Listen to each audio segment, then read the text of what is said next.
Hello students, आज मैं आपको पीएच से रिलेटेड मात्र 10 क्वेश्चन कराने वाला हूं, जिसका प्रैक्टिस आप अभी करने वाले हैं, जिसकी बहुत ज़्यादा संभावना है कि वो पीएससी में एसीएफ में पूछ लिया जाएगा, क्योंकि मेरा एक्सपीरियंस ये कहता है कि इससे बाहर के कॉन्सेप्ट आने के संभावना बहुत न के बराबर है। बट स्टूडेंट्स, मेरा रिक्वेस्ट आपको है कि मैंने जो पीएच से रिलेटेड एक और वीडियो बना रखा है, आप उसे जरूर देख लें, जिसका लिंक मैंने डिस्क्रिप्शन बॉक्स में दे रखा है। और यकीन मानिए बड़ा मजा आएगा आपको यदि आप पहला वीडियो देखते हैं और उसके बाद इस क्वेश्चन का प्रैक्टिस करते हैं। तो आप इन क्वेश्चन से अपने आप को जज भी कर सकते हैं कि आपको कितना पीएच समझ में आया है। तो पेन कॉपी ले लें, क्वेश्चन आपके सामने लिखा हुआ है, वीडियो को पॉज कर लें और क्वेश्चंस को सॉल्व करें, फिर लास्ट में अपना आंसर चेक कर लें। अभी मैं 10 क्वेश्चन कराने वाला हूं, जिसमें लास्ट के 2 क्वेश्चन थोड़े टफ होंगे। सारे कॉन्सेप्ट उसमें अप्लाई होने वाले हैं, इसलिए आप लास्ट तक वीडियो को देखो ताकि लास्ट के 2 क्वेश्चंस आपको अच्छे से समझ में आए, जिसमें एक क्वेश्चन मैं आपको एज अ असाइनमेंट देने वाला हूं। तो चलिए स्टार्ट करते हैं। Question number 1। The question is, question क्या है कि इफ एट 90 डिग्री सेंटीग्रेड, मैं हिंदी में भी डिक्टेट करूंगा इस क्वेश्चन का अनुवाद। 90 डिग्री सेंटीग्रेड पे the concentration of hydronium ion in pure water is 10⁻⁻⁶। Hydronium ion को हम ऐसा भी बताते हैं H3O पॉजिटिव। जो भी हाइड्रोनियम आयन है वो एक्चुअली में वाटर में ही है H+ का कंसंट्रेशन। तो याद होगा हमने ये सब बता रखा है, ये H+ का ही कंसंट्रेशन, दोनों सेम है। और ये वाटर के लिए 10⁻⁻⁶ है। कितने टेम्परेचर पर? जो टेम्परेचर का खैर हालांकि रोल नहीं है 90 डिग्री सेंटीग्रेड पे, ठीक है। और क्या दिया हुआ है स्टूडेंट्स? वाटर दिया हुआ है। तो वाटर के लिए हमको पता है, क्या पता होता है? जो कंसंट्रेशन H+ का होता है वही कंसंट्रेशन OH- का होता है। ये भी पता है हमको वाटर के लिए, ठीक है ना, क्योंकि H+ और OH- वाटर के लिए सेम होता है, क्योंकि वाटर न्यूट्रल होता है। तो एनीवे, चलिए क्वेश्चन को कंटिन्यू करते हैं। If at 90 degree centigrade the concentration of hydronium ion is 10⁻⁻⁶। Find the value of KW। KW की वैल्यू फाइंड आउट करना है इस टेम्परेचर पे। तो KW क्या होता है स्टूडेंट्स? याद होगा आपको, H+ और OH- के कंसंट्रेशन का प्रोडक्ट होता है। तो बस आपको 10⁻⁶ H+ का कंसंट्रेशन गिवन है, तो H+ का कंसंट्रेशन आपने लिखा 10⁻⁻⁶, OH का कंसंट्रेशन लिखा 10⁻⁻⁶, और आंसर हो गया 10⁻12। Very easy. तो ऑप्शन में आप देख सकते हैं 10⁻12। Now come to the next question. मेरे पास में नेक्स्ट क्वेश्चन ये है। What is the next question? Same question इस टाइप के आए हुए हैं, लेकिन ये थोड़ा सा आपको थोड़ा सा हायर लेवल का क्वेश्चन है, जो आते हैं उससे हायर लेवल का। एनीवे, देखते हैं। What is the pH value of 0.005 molar H2SO4 solution? ठीक है, H2SO4 सॉल्यूशन का पीएच वैल्यू फाइंड आउट करना है। तो स्टूडेंट्स, पीएच क्या होता है आपको याद होगा। पीएच के लिए मैंने एक फॉर्मूला बताया था, -log of hydrogen ion concentration. यदि ये याद नहीं है तो कोई बात नहीं, आप ये सोचो, हाइड्रोजन आयन के कंसंट्रेशन को मैं 10 के पावर में जिस निगेटिव वैल्यू से रिप्रेजेंट करता हूं वही होता है पीएच। तो बस आपको यदि हाइड्रोजन आयन पता चल जाए कंसंट्रेशन, तो वही आंसर है, वहां से आपको पीएच पता चल जाएगा। ठीक है, चलिए देखते हैं। अब H2SO4 है आपके पास में। H2SO4 एक डाई बेसिक एसिड होता है, मैंने बता रखा है पहले भी। आप मेरे लाइन से, आपको रिक्वेस्ट ये है कि मेरे लाइन से अपलोडेड वीडियो को देखे रहो। आप केमिस्ट्री में बहुत स्मार्ट हो जाएंगे और स्मार्टली सारे क्वेश्चंस एसीएफ के डील कर लेंगे। एनीवे, अभी देखो, H2SO4 का कंसंट्रेशन आपको दिया हुआ है 0.005। तो ये आपको नोन है 0.00005 मोलर, आपको कंसंट्रेशन नोन है। तो हाइड्रोजन आयन का कंसंट्रेशन स्टूडेंट्स कितना होना चाहिए? तो आप खुद सोचो, जो कंसंट्रेशन H2SO4 का है उसका डबल है क्या यहाँ पे H+ का कंसंट्रेशन? दिख रहा है ना? देखो, यदि ये 1 है, इसके सामने कुछ नहीं लिखा है मतलब 1 है, रिएक्शन तो आपको समझ में आता ही होगा। तो यदि ये 1 है तो ये 2 है, तो ये 0.005 है, तो हाइड्रोजन आयन का कंसंट्रेशन कितना हो जाएगा? 2 इंटू 0.005, दुगना है ना। H2SO4 एक है तो H प्लस 2 है। यदि H2SO4 0.005 है तो H प्लस कितना हो जाएगा? 0.005 इंटू 2। तो अब आप H प्लस का कंसंट्रेशन आपको पता चल गया, ये कितना हो जाएगा? 0.01 होगा। अब ये 0.01 है, तो फिर यदि आप इसको लिखना चाहें तो 10⁻⁻2 लिख सकते हैं, और यदि 10⁻⁻2 लिखते हैं तो pH फिर वैल्यू कितनी हो जाएगी? 2 हो जाएगी। तो the answer will be 2। Now come to the next question. ये क्वेश्चन तो आपको मैंने अपने प्रीवियस वीडियो में करा ही रखा है, बस आप एक बार देख लो। 10⁻⁻8 मोलर HCl सॉल्यूशन का pH कितना होगा? मैंने यहाँ पे ऑप्शंस चेंज कर दिए हैं। क्वेश्चन तो आप बना ही दोगे तुरंत यदि मेरा पिछला वीडियो देखा होगा तो। एक्चुअली में 10⁻8 मोलर HCl सॉल्यूशन जो है ये एक डाइल्यूट सॉल्यूशन है। डाइल्यूट सॉल्यूशन क्यों बोल दिया? क्योंकि 10⁻8 मोलर मतलब बहुत छोटी वैल्यू है, बहुत ही छोटी वैल्यू है। मतलब आप बोल सकते हो कि आपके 1 लीटर वाटर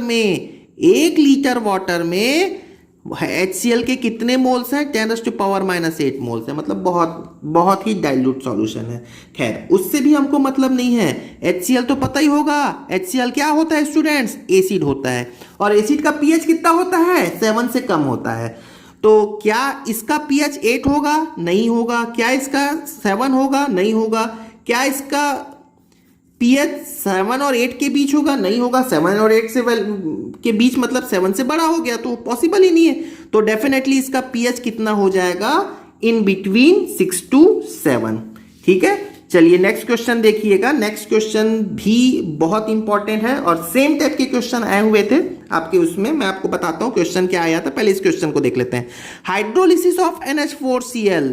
NH4Cl का यदि मैं हाइड्रोलिसिस करता हूं तो जो मिलने वाला जो सॉल्यूशन है उसका नेचर कैसा होगा, ये क्वेश्चन है।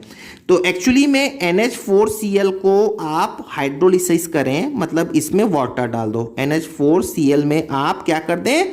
वाटर ऐड कर दें। हाइड्रोलिसिस का मतलब तो यही हुआ। वाटर में क्या होता है स्टूडेंट्स? H प्लस होता है और OH माइनस होता है। और वैसे ही NH4Cl में तो आपको पता ही होगा, NH4 प्लस होता है, Cl माइनस होता है। अपोजिट चार्ज को इंटरेक्ट करा दो तो NH4 प्लस OH माइनस के साथ में क्या बना लेगा? NH4OH बनाएगा। और साथ ही साथ क्या मिलेगा? H प्लस Cl माइनस के साथ में क्या बनाएगा? HCl बनाएगा। मतलब मैंने NH4Cl पे वाटर डाल दिया तो मुझे ये मिल गया। इस सॉल्यूशन का नेचर क्या होगा, यही तो पूछा है। तो आपको ये पता होना चाहिए स्टूडेंट्स, ये होता है एक स्ट्रॉन्ग एसिड। ये मैंने बता रखा है अपने एसिड बेस वाले कॉन्सेप्ट में। ये होता है स्ट्रॉन्ग एसिड, और NH4OH ये बेस है, और वो भी कौन सा बेस है? ये एक वीक बेस है। चलिए मैं भी इसमें बता देता हूं कि आप ये सोच रहे होंगे सर हम कैसे पहचानेंगे एक एसिड और बेस, कौन से वीक है कौन से स्ट्रॉन्ग है। तो उसका कॉन्सेप्ट मैं बता रहा हूं, पर इस क्वेश्चन को पहले फिनिश कर लें। अब खुद सोचो आप, स्ट्रॉन्ग एसिड और वीक बेस का सॉल्यूशन है, तो सॉल्यूशन का ओवरऑल नेचर कैसा होगा? एसिडिक होना चाहिए ना। स्ट्रॉन्ग एसिड है तो एसिडिक होगा। तो answer will B acidic. Clear हो गया? अब मैं आपको एक बात बोल देता हूं, आप लर्न कर लें। आपको मैं बोलता हूं मेरे पास में ऑर्गेनिक एसिड, ठीक है, ऑर्गेनिक एसिड। ऑर्गेनिक एसिड क्या हो गया? जिसमें कार्बन हो, जैसे CH3COOH, HCOH, बेंजोइक एसिड, ये सब ऑर्गेनिक एसिड। इसके अलावा याद रख लो बस, HCN plus H2CO3 carbonic acid, HCN, ये सब क्या है स्टूडेंट्स? ये हैं वीक स्टूडेंट्स, वीक एसिड है स्टूडेंट्स। ठीक है, इसके अलावा जो भी एसिड है H2SO4, HNO3, जो भी एसिड है इसके अलावा, वो क्या है? Strong acid. तो all organic acid, HCN, H2CO3, these are weak acid. और बोल देता हूं मैं अब स्ट्रॉन्ग के लिए, याद रखना, don't forget this, very important. Alkali metals आपको पता है क्या? थोड़ा तो पता होगा मुझे लगता है। एल्कली मेटल्स और alkaline earth metal, S block के मेटल्स, या आप याद रख लो एस ब्लॉक के मेटल्स, इसके बारे में भी मैं बताऊंगा अपने आने वाले वीडियो में। तो इस मेटल्स के जो हाइड्रोक्साइड्स हैं, like suppose NaOH, CaOH whole twice, ये सभी क्या होते हैं, ये होते हैं स्ट्रॉन्ग बेस। ठीक है, तो इसके अलावा जो भी बेस है वो होगा वीक बेस। क्लियर हो गया? तो ये थोड़ा सा एक एक्स्ट्रा इंफॉर्मेशन था आपके लिए। फटाफट से नेक्स्ट क्वेश्चन करते हैं। और हर बार मैं आपको बोल रहा हूं क्वेश्चन को सॉल्व करने के पहले, मतलब मेरे बताने के पहले खुद से सॉल्व करो। तो ये क्वेश्चन तो डायरेक्टली फॉर्मूला बेस्ड है। pH is equal to minus log of hydrogen ion concentration, correct relation पूछ रहा है। H ion is equal to 10⁻⁻ pH, अभी मैंने थोड़ी देर पहले बताया। यहां पर मैं इसे ऐसा भी लिख सकता हूं, देखो ये माइनस को आप सामने ले जाओगे तो pH is equal to log of H⁻⁻1 भी लिखा जा सकता है, या H⁻⁻1 को 1/h भी लिखा जा सकता है। तो सिंपल मैथमेटिक्स है, तो इसमें आंसर क्या हो जाएगा, ऑल ऑफ दी अबव। तो आई होप मैं थोड़ा स्पीड से बताया इस क्वेश्चन को, आपको समझ में आ रहा होगा। चलिए नेक्स्ट वेरी इंपॉर्टेंट क्वेश्चन करते हैं, कॉन्सेप्चुअल क्वेश्चन है, ट्राई कर सकते हैं खुद से। देखिए 0.005 मोलर MgOH होल ट्वाइस का सॉल्यूशन है, इसका pH बताना है आपको। तो pH का रिलेशन होता है हाइड्रोजन आयन कंसंट्रेशन से, और ये है बेस। तो डियर स्टूडेंट, सबसे पहले तो हमने ये कहा कि MgOH होल ट्वाइस ये कैसे ब्रेक होगा, क्योंकि मुझे मतलब किससे है, OH से मतलब है। क्यों मतलब है वो आपको समझ में आ जाएगा, आप देखते रहें क्या करने वाला हूं मैं। ये Mg2+ और 2OH- से मैंने ब्रेक कर दिया। ठीक है, अब आप खुद सोचो, मुझे pH के लिए OH की जरूरत पड़ेगी, ठीक है ना, इसकी जरूरत पड़ेगी। तो देखो एक्चुअली में ये तो बेस है ना, और pH से हम डील कर रहे हैं। तो आप इसका कंसंट्रेशन आपका कितना है, 0.005 मोलर है। तो OH आयन का कंसंट्रेशन कितना हो जाएगा, उसका दुगुना हो जाएगा, मतलब ये हो जाएगा 0.005 इंटू 2, मतलब 0.01। अभी जस्ट थोड़ी देर पहले तो किया इस टाइप का क्वेश्चन। तो OH आयन का कंसंट्रेशन कितना हो गया डियर स्टूडेंट्स, ये हो गया 0.01, मतलब कि 10⁻⁻²। अब ये तो OH आयन का कंसंट्रेशन है, क्या आप H आयन का कंसंट्रेशन बता सकते हो? तो H आयन के कंसंट्रेशन बताने की क्यों जरूरत पड़ी, क्योंकि pH के लिए H आयन के कंसंट्रेशन की जरूरत पड़ेगी। तो आपको मैं पहले भी बता रखा हूं कि H+ और OH- इसका प्रोडक्ट कितना होता है, 10⁻⁻14 होता है। ऑलवेज रिमेंबर, इनका प्रोडक्ट होता है ये। तो आपको OH आयन का कंसंट्रेशन पता है 10⁻⁻², मैं इसको 10⁻⁻² भी लिख सकता हूं। तो H+ का कंसंट्रेशन कितना होगा बताइए, H+ का कंसंट्रेशन हो जाएगा, आप इसे सॉल्व करते हैं, ये नीचे आ गया, तो H+ का कंसंट्रेशन हो गया 10⁻⁻12 हो गया कि नहीं। तो pH फिर कितना हो गया बताएं, यहां पर pH हो गया 12, वेरी इजी। ठीक है, तो यहां पर आप ऑप्शन में देख सकते हैं, ये ऑप्शन में 12। वैसे आपके ACF में 5 ऑप्शन होते हैं, लास्ट ऑप्शन नॉर्मली नन होता है। Now come to the next question. What is the question, pH of 0.001 normal HNO3 सॉल्यूशन। तो डियर स्टूडेंट्स, आप यहां पर देखिएगा, आपको क्वेश्चन में नॉर्मेलिटी दी हुई है। अभी तक हम जो सारे क्वेश्चंस डील कर रहे थे वो मोलैरिटी से डील कर रहे थे, यहां पर नॉर्मेलिटी दे दी है। कोई प्रॉब्लम नहीं है, मैं आपको सिंपल सा बात कहता हूं, नॉर्मेलिटी और मोलैरिटी में रिलेशन क्या होता है, normality is equal to molarity into n factor. अब ये n फैक्टर क्या होता है, तो n फैक्टर होता है नंबर ऑफ पॉजिटिव और निगेटिव चार्ज।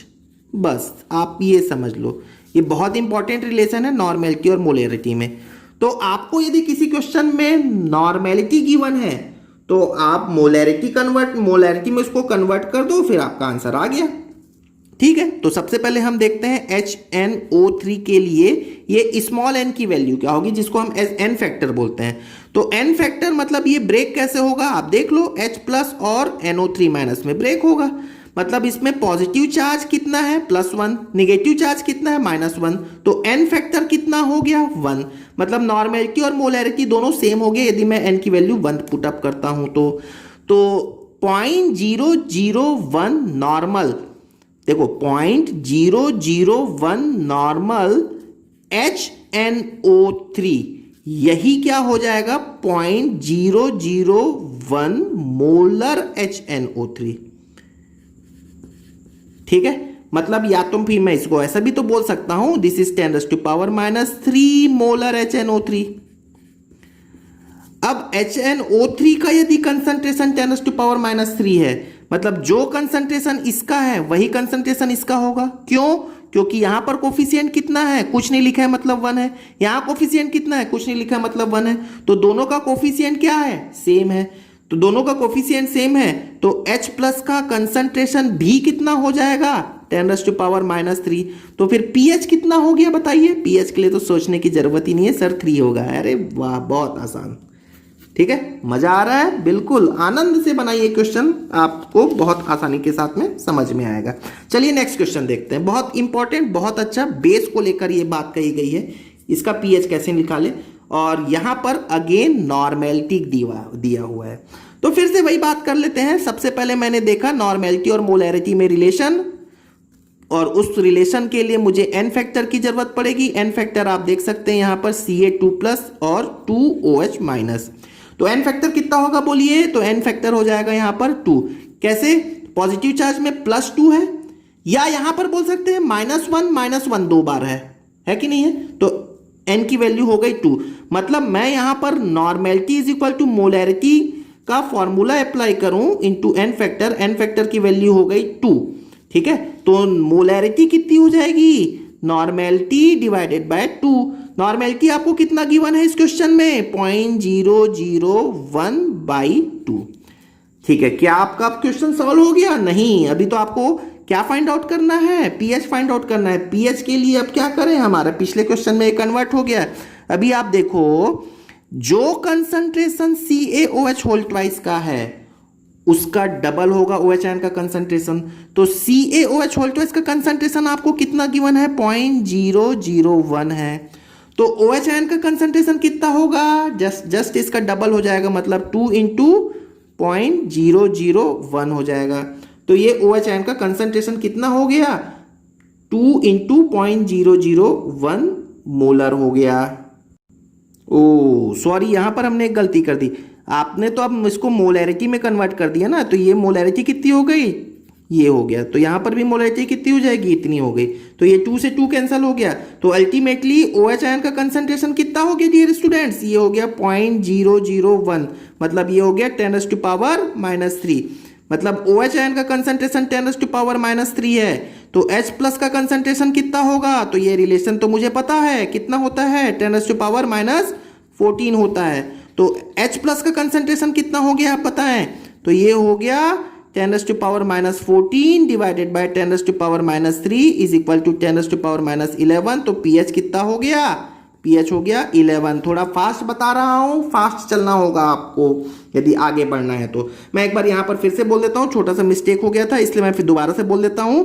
नॉर्मेलिटी आपको गिवन है प्रॉब्लम में, नॉर्मेलिटी से मोलैरिटी आपने कैलकुलेट कर लिया और इसी मोलैरिटी को आपने यहां पर पुट अप किया। तो जितनी मोलैरिटी इसकी है उसका डबल हो जाएगा इसका। क्लियर हो गया? तो जैसे ही आपको OH आयन कंसंट्रेशन मिल गया तो आप H आयन कंसंट्रेशन निकाल लो इस रिलेशन से। ठीक है, और यदि आपको H आयन का कंसंट्रेशन की जरूरत क्यों पड़ा, क्योंकि आपको किसकी जरूरत थी, pH की जरूरत थी। तो ऑलवेज रिमेंबर, यदि आपको कभी भी pH फाइंड आउट करना है तो आप हाइड्रोजन आयन कंसंट्रेशन का जुगाड़ कर लें। तो ये मेरा 9th क्वेश्चन है स्टूडेंट्स, और 9th क्वेश्चन को मैंने इंपॉर्टेंट कहा था, बहुत ही इंपॉर्टेंट, थोड़ा टफ लेवल का है, थोड़ा अच्छा लेवल का आ गया। और 10th क्वेश्चन मैं आपको असाइनमेंट देने वाला हूं, इसको ध्यान से सुनिएगा तभी आपको असाइनमेंट बनेगा। और असाइनमेंट को आंसर आप मुझे कमेंट करके बताने वाले हैं। तो देखिए क्या है यहाँ पर। ठीक है, NaOH का एक विलियन जिसका pH 12 है। ठीक है, तो एक NaOH का विलियन अपने है जिसका pH कितना है, 12 है। ठीक है, क्वेश्चन मैं आपको समझा रहा हूं, बड़े ध्यान से सुनना। ठीक है, इसका 500 विलियन बनाने के लिए, मतलब इस सॉल्यूशन का जो वॉल्यूम है वो है 500 ml। ठीक है, तो मिलाने के लिए कितने भार, मतलब ग्राम में NaOH की आवश्यकता होगी। मतलब मुझे यहां पर NaOH घोलना पड़ेगा कि नहीं घोलना पड़ेगा। ठीक है, घोलना पड़ेगा। तो NaOH का कितना भार मैं इसमें घोलूं 500 ml विलियन में कि मेरा जो pH है वो 12 आ जाए। तो ये क्वेश्चन है। ठीक है, तो आप ध्यान देखो यहाँ पर ये भी दिया हुआ है NaOH का मॉलिक्यूलर मास दिया हुआ है 40 ग्राम पर मोल। तो डियर स्टूडेंट्स, हमने ये पहले भी बता रखा है सॉरी, यदि आपको pH नोन है तो आपको हाइड्रोजन आयन कंसंट्रेशन नोन है। तो कितना हो जाएगा हाइड्रोजन आयन का कंसंट्रेशन 10⁻⁻12 हो जाएगा। अब यदि आपको हाइड्रोजन आयन कंसंट्रेशन नोन है तो OH आयन कंसंट्रेशन भी पता चल जाएगा। अभी मैंने 3-4 बार बता दिया तो 10⁻⁻2 हो जाएगा। ठीक है, तो ये OH आयन का कंसंट्रेशन 10⁻⁻2 हो जाएगा, ये मुझे पता चल गया। अब आप खुद सोचो NaOH से आपको क्या मिल रहा है, आपको मिल रहा है Na+ और OH-। अब उल्टा सोचो, अभी तक हम यहां ये दिया होता था उसके हेल्प से OH- फाइंड आउट करते थे। अब इस क्वेश्चन में OH- गिवन है इनडायरेक्टली 10⁻⁻2। यदि आपको OH 10⁻⁻2 ये गिवन है तो NaOH कितना होगा, ये भी तो 10⁻⁻2 होगा। मतलब अब आपको NaOH की मोलैरिटी पता चल चुकी है। कितनी मोलैरिटी है, तो लिख देता हूं मैं, molarity of NaOH, molarity of NaOH कितना है बताइए, कितना मोलर हो गया, 10⁻⁻2 मोलर। और मोलर का मतलब क्या होता है, ये मोलर का मतलब भी तो बता चुका हूं मैं, क्या होता है, मोल पर लीटर। मतलब 1 लीटर में 10⁻⁻2 मोल, ऐसा भी बोल सकते हो 1 लीटर, या 1 लीटर मतलब कितना ml, 1000 ml। तो 1000 ml में कितने मोल, 10⁻⁻2 मोल, है कि नहीं है। बहुत सिंपल हो गया ना, मोलर मतलब मोलैरिटी, मोल पर लीटर, 1 लीटर में इतने मोल, कितने मोल, 1 लीटर या 1000 ml में इतने मोल। तो आपको क्वेश्चन में कितना ml बनाना है, 500 ml बनाना ना, 500 ml का वो वॉल्यूम है। ठीक है, तो 500 ml में कितना होगा बताइए, 500 ml में कितना हो जाएगा, इसका आधा हो जाएगा। तो देखो 10⁻⁻2 डिवाइडेड बाय 1000 इंटू 500 हो गया कि नहीं, 1/2 कितना हो जाएगा, ये हो जाएगा 1/2 इंटू 10⁻⁻2, मतलब कि ये हो गया 10 सपोज या 10 इसको ऐसा बोल सकते हैं 0.5 इंटू 10⁻⁻2 या 5 इंटू 10⁻⁻3। ये आपके आ गए मोल, ठीक है ना, ये आ गए मोल। लेकिन आपको मास में कन्वर्ट करना है, तो आपको पता होगा मोल्स इज इक्वल टू क्या होता है, मोल इज इक्वल टू होता है मास अपॉन मॉलिक्यूलर मास, होता है मॉलिक्यूलर मास। अब आपको मास कितना गिवन है, मास तो कैलकुलेट करना है। मोल्स कितने गिवन है, 5 इंटू 10⁻⁻3, 5 इंटू 10⁻⁻3, और इसको मैं मॉलिक्यूलर मास 40 ये गिवन है आपको क्वेश्चन में से मल्टीप्लाई कर दूं तो ये हो जाएगा मास। तो ये कितना हो गया, 4⁻20 इंटू 10⁻⁻3। मतलब आपका आंसर कितना हो गया, मास कितना आ रहा है बताइए, तो मास हो गया 0.2 ग्राम। तो आपका जो आंसर होगा वो इसमें दिया हुआ है 0.2 ग्राम, ये ठीक है। चलिए नेक्स्ट क्वेश्चन देखिएगा। नेक्स्ट क्वेश्चन जो है वो मेरा फेवरेट क्वेश्चन है, 10th क्वेश्चन। ये मेरा 10th क्वेश्चन है, बहुत ही अच्छा क्वेश्चन है। जस्ट इसका अपोजिट में क्वेश्चन एक बार डिक्टेट कर देता हूं, आप इसको बनाने वाले हैं खुद से।